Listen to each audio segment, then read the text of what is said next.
दोस्तों आप लोग देख रहे हैं प्रोवाइंस 1 मिलियन। तो फिर से एक बार स्वागत है प्रोवाइंस 1 मिलियन में। तो जी हाँ दोस्तों, आप सबको बता दें कि आज 30 तारीख है और खेसारी लाल यादव का एक होली सॉन्ग का पोस्टर भी आ चुका है आप सबके बीच में।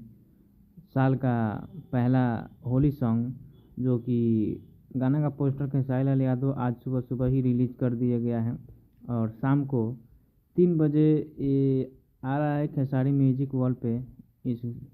इस पोस्टर के आप लोग देख सकते हैं खेसारी म्यूजिक वॉल पे। और अभिषेक भोजपुरिया जी गाने को लिखे हैं, कंपोज किए हैं, म्यूजिक है जय गुरुदेव जी का।